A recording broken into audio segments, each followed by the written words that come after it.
நீங்க திமுக மாதிரி பேசுறீங்கன்னு கேட்கிற நிலைமையில தான் உங்களோட பேச்சுக்கள் இருந்துச்சு. ஏன்னா இந்த அரசை பாதுகாக்கிற நிலைக்கு நீங்க தள்ளப்பட்டீங்க.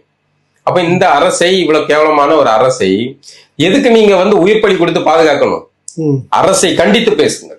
நீங்க கூட்டணி தான் வச்சிருக்கீங்க, அவங்களுக்கு கொத்தடிமையா இல்ல.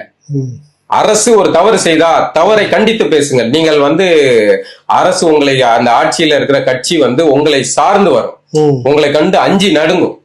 நீங்க ஆளுக்கு முன்னாடி போய் கூல கும்பிடு போட்டா எவனையுமே எந்த அதிகாரமும் மதித்ததே கிடையாது. இன்னைக்கு திருமாவளவன் செய்யறது அந்த கூல கும்பிடு போடுறதுதான். அவர் என்னைக்கு உருப்படியான அரசியல் பேசுவாரோ அப்போது இந்த ஆட்சியாளர்கள் அவரை மதிப்பார்கள்.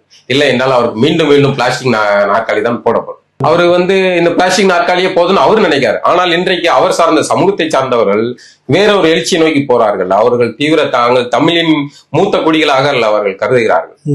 அந்த அடையாளத்தோட மீண்டல்னு நினைக்கிறாங்க. அந்த மீண்டல்றதுங்கிறது இவருக்கு ஆபத்தா இருக்கு.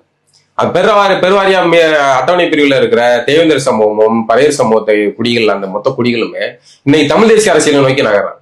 இந்த தமிழ் தேசிய அரசியலை நோக்கி நகர்றது இவருக்கு பதட்டத்தை கொண்டு போகுது. அப்போ அதுக்கு இந்த மாதிரியான திராவிட அரசியல் பாதுகாக்கணும். திராவிடம்ங்கிறது ஒரு டுபாக்கு, அது ஒரு குப்பை.